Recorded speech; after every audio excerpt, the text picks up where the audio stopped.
for I don't know if it's lucky, but there are no such thing as like a turn 5 mechs, right? Turn 5 mechs usually aren't temple based because like anti-kill bot, Blingtron, those are not really temple based. But yeah, innovate the heal here, that's pretty good. It's pretty sick. Alright, and gets the draw.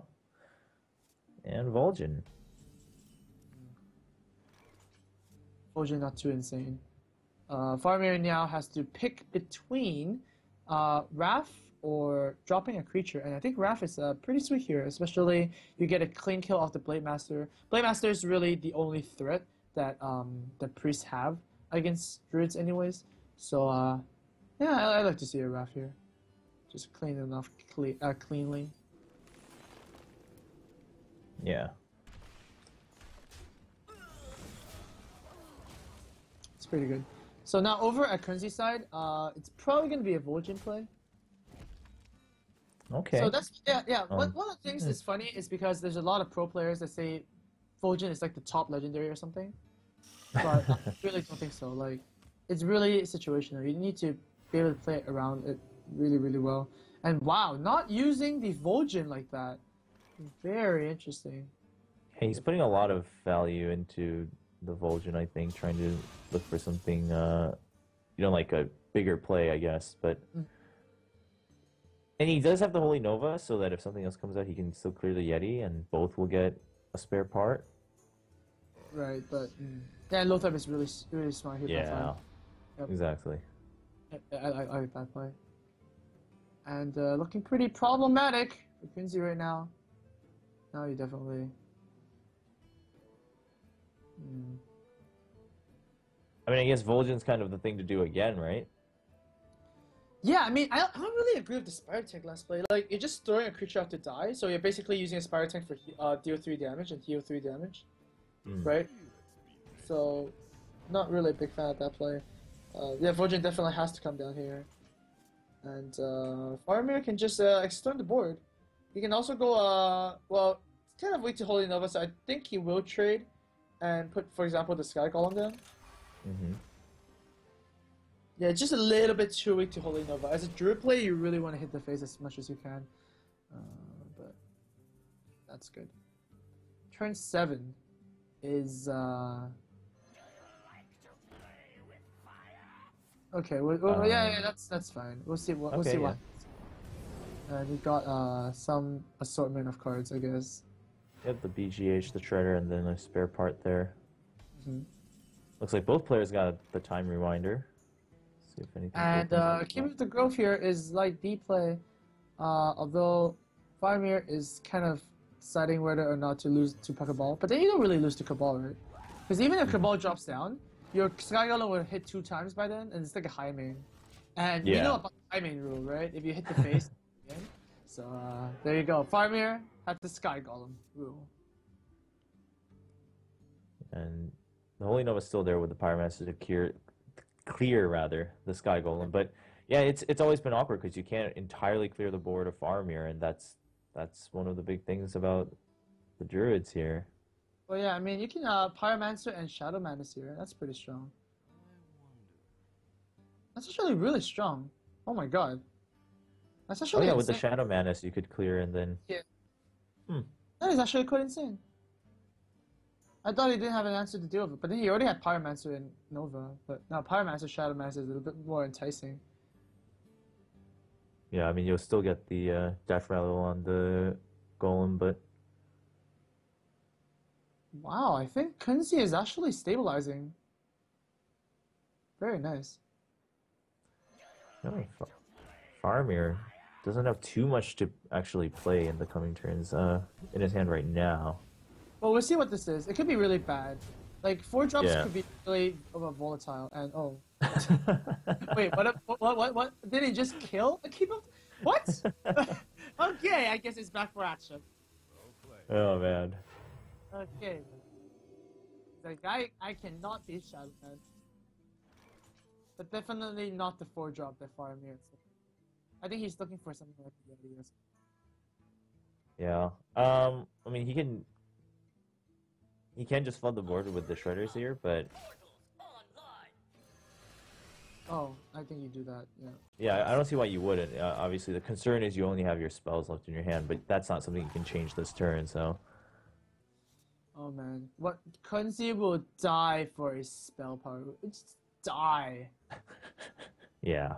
Cabal's gonna be used here. Not the worst. Faramir could pretty much seal the deal with like a Savage Roar because that's just so much damage, right? That's too much. Savage Roar, you win the game. Just yeah. It's 10, 16, 18 plus a swipe. like, how many Keep of the Groves have played this game? I feel like it's a lot. Yeah, I feel like we've been seeing them quite often, but yeah, Faramir's just gonna clear off the other side. Alright.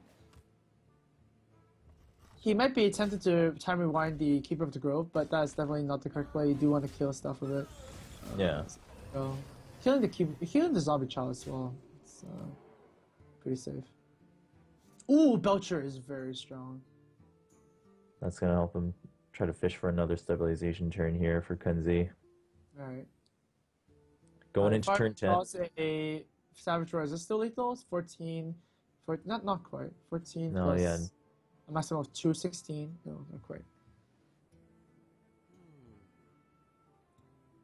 Wow, this is going down to quite the wire, huh? Yeah, it's actually not exactly what we would expect, especially with the starting too, right? It's, seemed a little bit rough for Kunzi, but he's found a way to climb back in the other games in this match, so we'll see if he can. He definitely has more options on hand. And yeah, he's gonna... Now the board's not gonna always be in favor of Faramir, I feel. We just saw a swipe too, and BGH not gonna do much for him. He's gonna fish for a draw.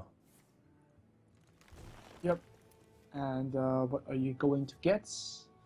Oh, that's not what you want to see. So let's trade. Oh, we'll see what you get. Let's make a trade. Shredder. I mean, Millhouse would be Jin. Succubus would be pretty good too. And oh! That just confuses the heck out of both players. What do you do? I think so. Faramir was looking at the time rewinder. So I think what he's looking to do is clear off token and then... doesn't make sense, right? Huh, this is actually a... I think this Doomsayer is actually better for Faramir here, because now Kunzi can't drop anything. And... No. Oh, wait. No, I was gonna see the Shredder as well? Oh, okay. Okay, that's funny. Yeah, because nothing else was on board, and we're not looking at big spells here for a Prius. Yeah. Wow, that's actually an insane Doomsayer turn. Wow, Doomsayer is actually the best thing that could have popped out. And now Kunzi is gonna rewind it as well. That is funny. So Doomsayer just bringing Doom upon himself. Wow, that's pretty cool. Oh man. Doomsayer ends up killing nothing at all. That's good. Alright. Well, I think the favor still goes to Faramir here, because obviously he can put the minions down first, but that was fun to watch. Definitely gave both players a what do I do now kind of thing, you know? Oh, yeah.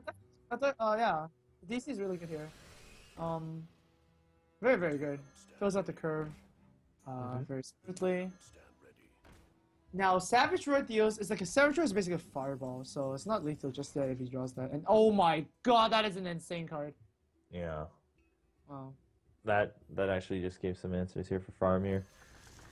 Yep. On what to do this turn. 2 answers even.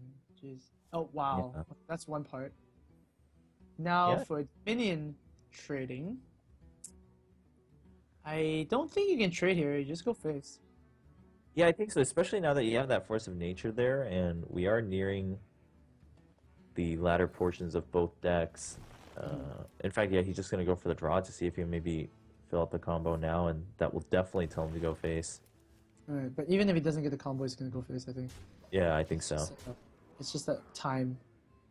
But we'll see if Holy Nova has something to say about that. I mean, you definitely start by hitting the Dark Cultist on the Shredder, so that so that one that gets buffed, so that you can attack the Ancient of Lore. Yeah. You actually keep it on the board. So that's weird. They're treating both Shredder. Okay. Okay, that's not really the thing you want to see. Look at Faramir's smile. Oh my god, he's so handsome. Now, yeah, that's not really. Yeah, that was really careless. I think you should have used the Dark Cultist to trade a Shredder. Now look what happens. Look what happens. Yeah, the Watcher gets buffed. You get punished. Wow, that was actually really bad. Because now, even with the Clay, you don't get 2 draws. You could have get 2 draws, but now you only get 1. Oh, no, this is disastrous. And, oh, man. well, if the game's gonna be over, it's gonna be over next turn, depending on the draw here. Yep. No, man. Blade Master as well. And, wow, that is a lot of damage. That is a lot of damage. Yeah, still not lethal, but you can just go for it, I believe. Because he's just gonna excuse me. Okay, just goes for the clear. This is the biggest Watcher I've ever seen. It's like that's basically a Zera, huh? That's a Zera. Yeah. But it has no hope to do anything but sit there and look pretty. Well, I mean, as a priest deck, do you really have anything to deal with a Watcher? No, you just watch it. Yeah, you watch the Watcher. Man. I mean, given your health, do you Holy Fire here? Just to hang on. You can't hang on. You need to play creatures. just play Blade Master and Harrison and healers, and heal whatever. Like it's just Scrim anyways. You need to play creatures. You can't win on the right? Because Holy Fire, in a sense, is like summon a Rocketeer, right? It's basically what it is, right? Summon a faceless, Reckless Rocketeer, and this is not a card in any decks for a reason, because it's terminal, right? Minions have a chance to not be terminal because they can trade for 2 creatures. So Holy Fire is definitely, you know, I'm kind of dying play, especially Holy Fire at 2/4. That's even worse. Well, at least he, still gets the Blade Master there. It's not going to die immediately, and still no Savage Roar. No. But so I'm pretty sure we're going to see it soon. Well, I mean, I would think so. There it is. There it is. And, what can Kunzi draw? I mean, you can draw Argus from another deck. But yeah, that's pretty much it. Yeah. So just setting up to guarantee lethal next turn, which it didn't really even need the charge there with the Ancient of Lore already down, but that is going... Yeah, even with the Belcher, right? Yeah, it should be. Yeah, even with the Belcher. Well, actually, because just the combo alone has lethal. But you can't really... The Belcher is kind of weird that way, that you can't really kill nicely. But I think it's still lethal. Yeah, because you should be able to clear it with your hero and then 2 on the board. And then you'll have... No, hero 3, 2... So you have 11 damage. So it's not quite lethal yet, huh? Well, with the Force of Nature and then the Savage Roar, you should... Yeah, of course. Yeah. Pretty sure you don't have lethal. You're 1 damage. Oh, yeah, actually, no. All the trees can attack, huh? Yeah. So already down 10 health. So it should be. Exactly. It's exactly lethal. He needs to. Whoa! That is. Oh, that play I would have liked a bit earlier. Now it's like, yeah. But even if he healed himself, it was exactly lethal. And in order to top that off as well. He's thinking about it, but I don't think we're mistaken, because it should be Yeah, a spider face trades for the first half. The spider finishes off, and then it's like all the trees, so 12 damage in the face. Yeah. So yeah, Faramir is gonna be your Deck Wars winner here. All right. Well, we did go to the very end, which is not what we might have expected